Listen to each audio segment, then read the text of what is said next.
Hi, and welcome back to another episode of Vet Candy Life. I'm Renee Machel. And I'm Dr. Quincy Hawley.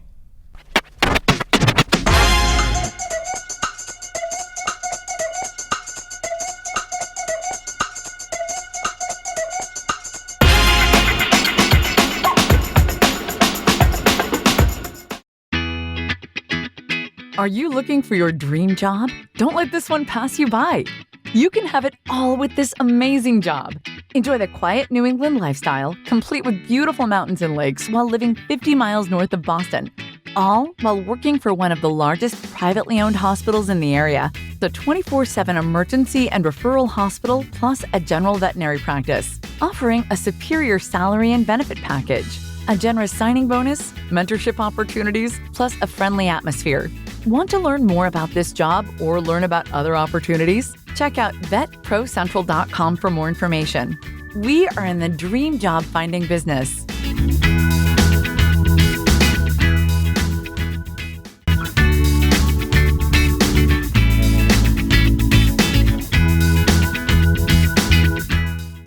This show is brought to you by VetProCentral, a free veterinary recruiting service for job seekers. Visit VetProCentral.com for more info.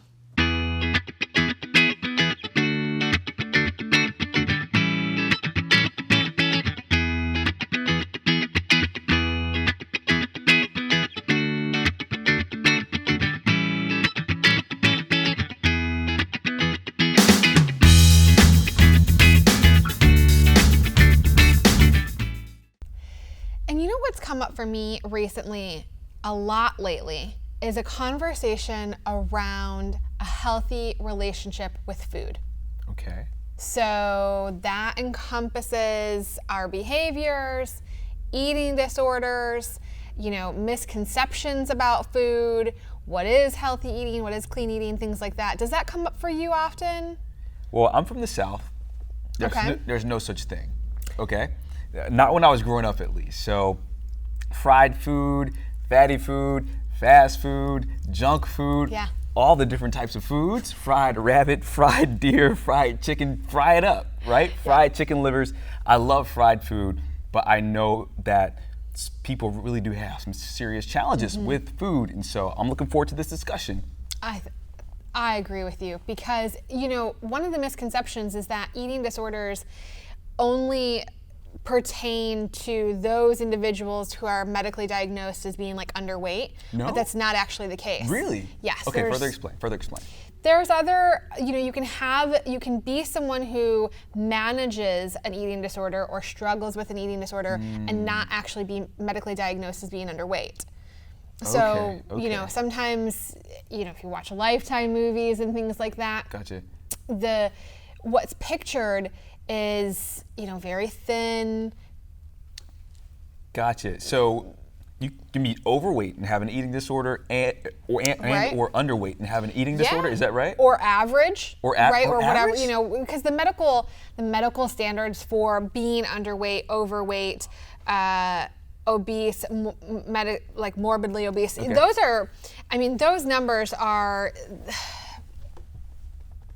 interesting, to say the least. Gotcha. But yes, you can fall into any of those categories and still struggle with an eating disorder, and so as veterinary professionals, that's something that we want to keep in mind, because the other thing is that just like with the other mental illness that people manage, it's not talked about. Right. And I believe that's where people get into trouble, where they try to handle it themselves. They keep it into themselves. They don't let anyone know that they're actually struggling or going through something. Right. And I believe that can make a huge difference if you actually reach out to someone and say, "Hey, I've got this thing going on," and that's not easy to do. It's not easy to do. It's not. And I read something the other day. Eating disorders are among the deadliest of the mental illnesses, only second to the opioid crisis. Wow. Can you believe that? Wow. Yeah. I had no idea. And that's not a statistic that's talked about a lot, or haven't been seeing it at least. Right. You know, I share my story and I talk about when I was diagnosed and how I managed and moved past the sense of, you know, identity that got wrapped up in that diagnosis, and that diagnosis being anxiety and depression. You know, I no longer have those same struggles. And people, when I started to share that, they would say, oh, you know, really? Yes. Right? Yep. I wouldn't have imagined that. And by the way, I struggle with anxiety too. Can we talk more? And so I think it's really important that when we start to own our stories, and whether we're still in the thick of it, you know, or whether you feel like you're at a safe point where you can share it with other people, right. I think it changes not just your own life, but it can really change someone else's life to talk about it. So how do you know if you actually have an eating disorder? Because for me, for example, for years after I stopped playing college sports, like I played tennis in undergrad, okay? When I stopped playing tennis, went to veterinary school, I slowly started to pack on the pounds. And then when I graduated from veterinary school, I very quickly picked up about 45 pounds. I was literally ripping pants in the exam room. I'd go down to pick up a dog and like you hit it right down the middle. And I did that 4 times. That I specifically remember in my first veterinary job. But for about 10 years after playing tennis, I tried to lose the weight. I would make a New Year's resolution. I would try all types of diet fads. I tried the Bowflex. I tried the adjustable dumbbell sets. Countless gym memberships, right? And I mean, you never go. You know what I'm saying? You never go to the gym. I tried jogging, all types of get fit quick programs and things of that nature, but I was never able to actually get in shape. And I believe that most of it was due to my dietary habits. But how do I know if I had an actual eating disorder versus just being like undisciplined? And I know you're not the expert necessarily in eating disorders. Do you have any information on that? I think talking with a professional is your first step. That's a good answer. I think talking with a professional is your first step. If you have any inkling that you may be struggling with that, right? Because they are the people that are going to help point you in the right direction. Right. And it's something that with management, it can change, you know, your life. It can change the quality of your life. You know, based on the statistics, it can save your life. Right. If Absolutely. you get help. And so that's powerful. That's powerful to know that it can save your life if you seek out the expert attention. Absolutely. For sure. Yeah, you know, our relationship, that's something that I think people don't really give credit to, is that we just, as humans, we wake up, we go about the day, we forget that we're, you know, a cellular creature that requires energy and fuel for our cells. We, especially in the modern day, you know, food now is not food that we used to eat as cavemen. You know, the food that we're eating, is it really food? You know, like, so that kind of relationship that you have with food, you know, are you grateful? Do you honor your food? Do you honor your, you know, body? Do you honor the process of consuming the fuel that we need to go about our days? Being tired veterinary professionals, you know, we're reaching for Cokes and caffeines, not we. I actually don't drink caffeine because I'm a recovering insomniac. But, you know, that's the behavior of Americans, you know, that we're grabbing caffeine at 2 p.m. And so the relationship really matters. And we talk about mindful eating a lot. And there are actually 2 books that have really helped me with learning the do's and don'ts of sort of mindful eating, if you will. One of them I got from you. Happiness? No. Guess again. I don't know. It rhymes with Celestine Prophecy. The Celestine Prophecy. Yeah, so in the Celestine Prophecy, like one of the insights is that we get so much energy from our foods, and we really need to take our time and chew the food like a cat chews its cud like 50 times before we actually swallow it to get the best nutrition from it. And the other one is actually a really old book from my man, Wallace Wattles, The Science of Being Well. He talks about eating. That and process. That process of chewing that food down to a liquid once again. And that is not something that we do as a culture, and it's especially not in veterinary medicine, right? Yeah. Because we don't even take a lunch. Right. I take mine. But, Right, absolutely. Always, You're always. spot on. Those behaviors, and that's as a culture in the Western Hemisphere, and then also as a culture as in the industry, right? Is that we're not taking lunches, we're not sitting down to eat. No. Your body, if you're standing up, Yep. then scientifically, like your body has other functions that it's trying to perform, and so you're Absolutely. not your gut and your digestive system is not performing at its optimal levels. Right. So I think we've lost some of the science behind, the everyday eating. And I was just having another conversation recently about those beliefs that we have growing up, is that if we're told, you need to finish everything on your plate. Oh, yeah. Yeah. And what if you're full? Right. And so that was something that, You sit there until you finish it. That's right. Right. And we talk about parenting now, and you talk about the two different things, and I'm like, you really have to be the judge of, is your child genuinely full? Right. Or are they just waiting for dessert? But that's such a hard. It is a very difficult thing to do, but decipher. it's important to It's do really difficult. mindfully. Yeah. Right? Because Yeah. if you're reacting and you're just like, eat the food. Right. If you're not paying attention, well, how much did they eat today? Right. What time did they eat last? What did they eat last? Did they have a really nutrient-dense exactly. lunch? Very potentially, they may not actually be that hungry. Yeah, And and so, sometimes I wonder, like, if I say to my daughter, like, you will sit there and eat that broccoli, like, am I damaging her?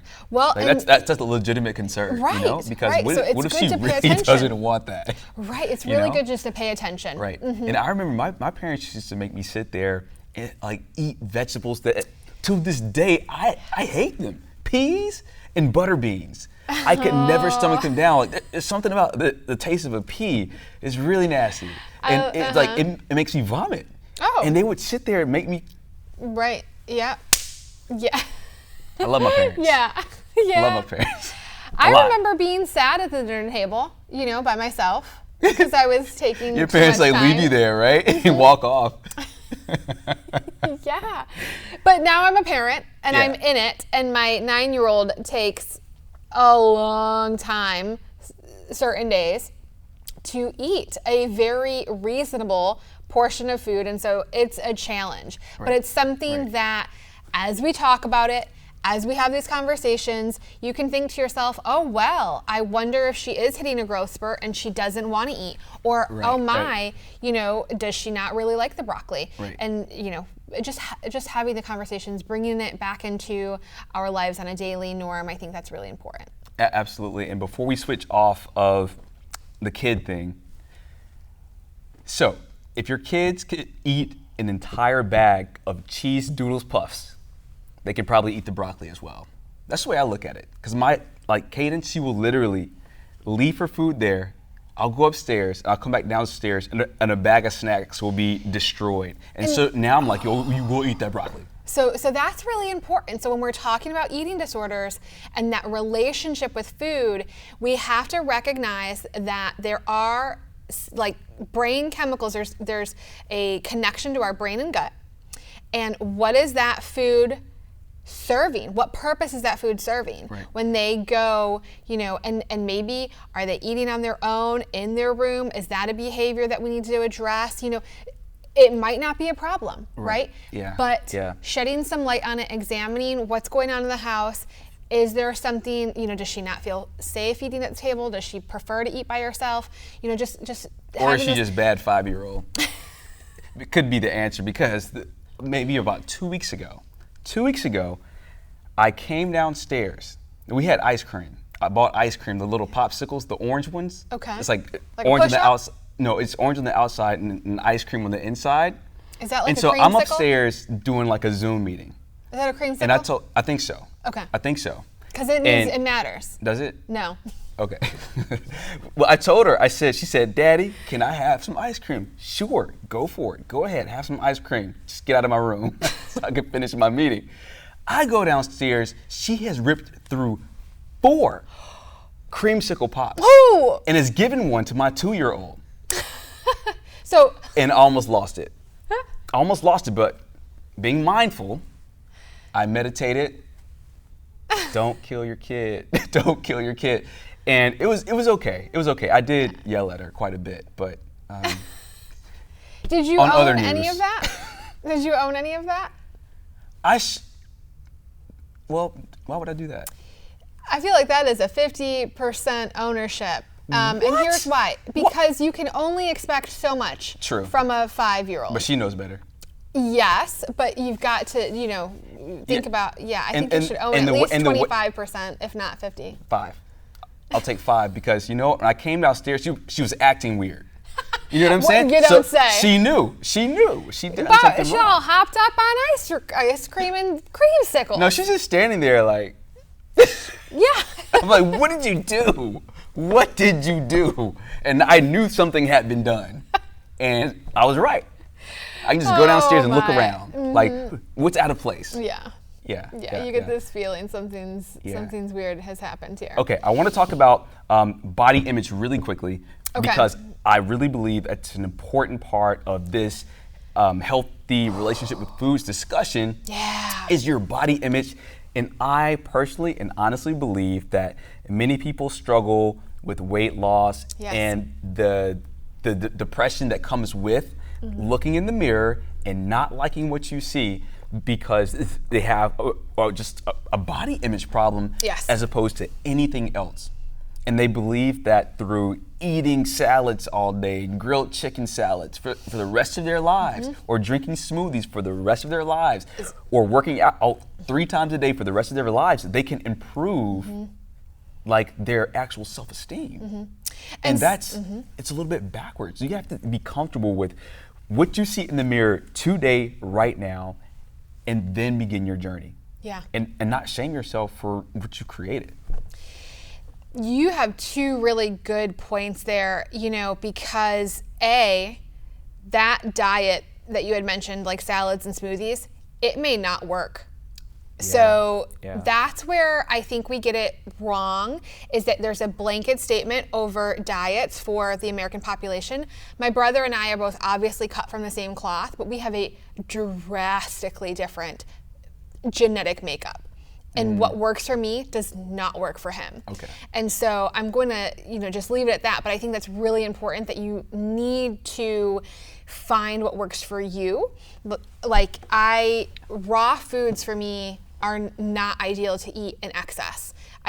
So it's really important that you drill it down. But I think it's a great place to start is obviously cleaner, healthy eating, compared. We talked about the other day, less bad. Right, so if you can move step by step, less bad.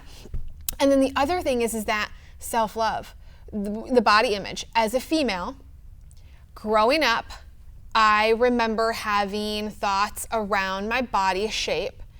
And then I got older, and I looked back at those other earlier years and was like, Renee, what were you even talking about? Exactly. And then I get older, and I have a baby. And, again, it's all about it's loving. Perfect now. It's perfect now. And you have to realize that. Because all you have is right now. Or you're barking up the wrong. Now. You're looking for a fish in a tree if you don't see yourself as perfect right now, honestly. Yeah. And you might find one, but it's not likely. There's room for changing, to modify or to refine, right? But absolutely, we have to love our bodies with what they are, because they are a gift. They're so unique. Yeah. There's so much to love. Yes. And with life as it is, we are going to get older. That's, if we are blessed by having days, if we are blessed to wake up that morning, you are blessed with another day to get older. But that means some chemical changes. That means some elasticity changes. Right. But we've got to be able to accept that and love who we are. Absolutely. Absolutely. Full disclosure, I only look at myself in the morning before I eat. With my shirt off, right? Because you eat that meal or a really big meal, it's like, what is that? Oh. Like, is that fat or is that skin? Like, what is that? You know what I'm saying? And now we have Tatiana Rogers, a Colorado State University veterinary student, and she's going to show us how to eat healthy on a budget. Hi, I'm Tatiana Rogers, and here are my tips on how to eat healthy on a budget. Okay, so a vet student on a normal day, we wake up, 6 a.m., we prep for class, then we sit in class all day, and then we study all night. And next thing you know, the whole day has gone by and you haven't eaten a single meal. And so what we tend to do is we tend to reach for the easiest and the fastest thing, whether it's chips, whether it's Skittles, whether it's ice cream, but whatever is readily available. So the thing is, when you fuel yourself with healthy and nutritious foods, you feel at your best and you can perform at your best. You won't, maybe your test anxiety will go down. Maybe you'll be able to remember things because you're getting healthy fats to help fuel your brain. Whatever it is, when you're eating healthy, you'll be able to perform best. So let me tell you how I eat healthy on a budget. So the first thing is planning and preparing. So when we don't prepare, we tend to reach for the first things in front of us, whether that's a drive-through, whether that's your chips, your Skittles, your candy. It tends to be easy and it tends to be readily available, but it also tends to be really bad for your health. So what we want to do is we want to plan and prepare the night before for your meals. So when you're prepping your clothes, when you're prepping your to-do list, make sure you're also prepping your meals for the next day. So let's talk a little bit about building the perfect plate. So when we're talking about nutrition, we want to make sure that your body is getting all of the nutrients it needs. So when we're talking about plates, we want to make sure that we're including vegetables, we're including protein, and we're including carbohydrates, okay? So some examples, vegetables, something green, something alive, something colorful. We want to make sure that we have that on our plate. We also want to make sure we have a lean protein source, so whether it's chicken, lean fish, lean turkey, just a nice lean protein. And then carbohydrates, we're talking about rice, we're talking about quinoa, we're talking about pasta, all that delicious good stuff. So now let's talk portions. So when you're building your perfect plate, you want to make sure that you're including all of your macronutrients. You want to make sure you have your vegetables, your protein, and your carbohydrates. So when we're talking veggies, you want to stick to the things that are leafy green. So whether it's spinach, spring mix, asparagus, green beans, those are kind of the vegetables that we want to make sure that we're straying towards. And then when we're talking protein, we want to make sure that we're going to the lean protein sources. So that could include tofu, fish, chicken breast, turkey. You have so many options there. And then when we're talking carbohydrates, you want to include things like brown rice, quinoa, pasta, whole grain pasta. So you have a lot of options there. So now let's talk a little bit about putting all of those things onto our plate. So what I like to do when I'm setting up my plate to make sure I'm including everything, all of those nutrients, is I like to go half vegetables, a quarter protein, and a quarter carbohydrates. And then I'm able to make sure that I'm including everything in my meal. So if you want to know a little bit more about how to stay healthy on a budget, follow me on Instagram at Dr. FitVet. That was some really good information from Tatiana. She never disappoints with her information. But really quickly, just for fun, your two favorite go-to healthy foods, and then I'll give you mine, and then we'll wrap this one up. Two favorite healthy foods. Yeah, it can be avocados are a new one for me. Okay. And just by itself? By itself. Salt and you pour something on it? Nope. What do you? Just cut it in half, a spoon. That's a really great one for me. And that's impressive. Okay, go ahead. Number two. Yeah. Number two. What if I don't have a number two off the top of my head? That's cool. I'll go. I have you go. I have two. You go. A grilled chicken salad. No, I know. I just slammed the grilled chicken salad earlier this episode. For you. But it really does work. And the dressings, I like Zaxby's salads, Panera Bread salads, and Chick-fil-A. They also have good salads. I like to make my own salads. Do you? You know why? That's too much. Because they're so good. I can put so much stuff in there. You and you can't get flaxseed at Panera Bread. But I can put some flaxseed in my own. You get more bang for your buck if you make it yourself, but it's also more work. It I'm is. lazy. It is. I'm lazy. But I'm going to Chick-fil-A. Now, let me ask you, Doc, you published a book. I did. Right? Yes. On body transformation because That's right. Tell me about that. So I think that the summary of this book on the front cover is called The 7 Principles to a Guaranteed Body Transformation in 12 months or less. Okay. Okay. But if you look on the cover there, it says your body transformation begins in your mind, becomes legit with the decision, becomes realistic with action, and manifests visibly with faith and insane persistence. No one from any of the fad, like infomercials, ever told me that. Yeah, And so there's like some I've always different been elements, thinking like key there's elements. some membership or some routine or some sport or some piece of equipment or some protein powder or pill that I was supposed to be taking. I was taking this one pill one time, it sent me into depression.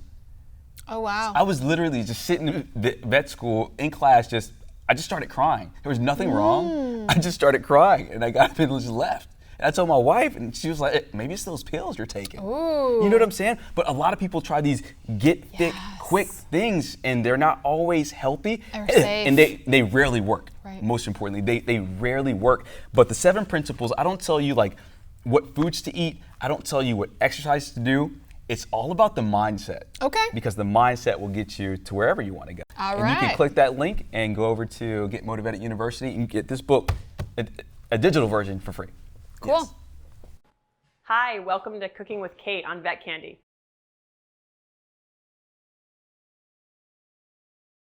And I'm going to be making an avocado chickpea salad sandwich. That might sound unusual to you, but it's very similar to a tuna salad or to a chicken salad. And I have 1 cup of garbanzo beans or chickpeas going in and a half of an avocado here. And the avocado almost acts as your mayo would if you were making a tuna or a chicken salad. And so it's going to add that creamy texture. Pop in 1, pop in 2. Here we go. And then I have some chopped green onion, 1 green onion I'll add in. And we are adding, instead of mayo, this is 1 tablespoon of a Greek yogurt. Okay, you can use any kind of Greek yogurt you like as long as it's plain. We don't want to impart any flavors into this.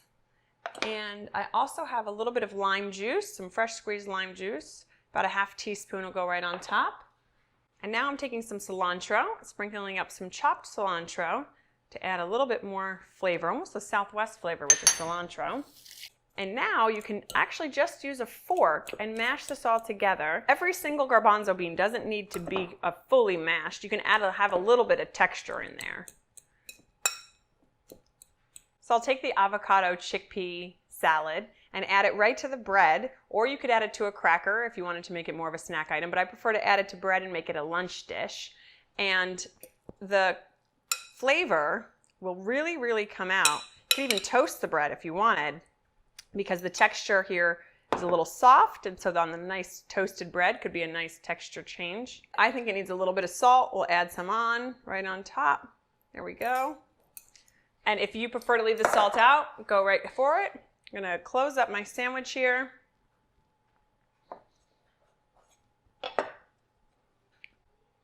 Avocado chickpea salad sandwich.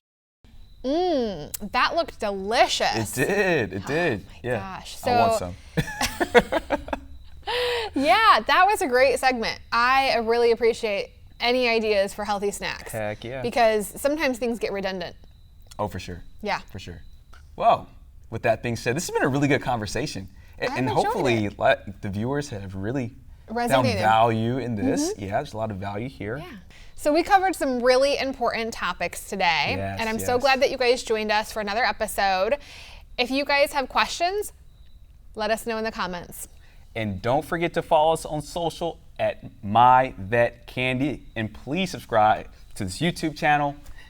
And with that being said, this concludes another episode of Vet Candy Life.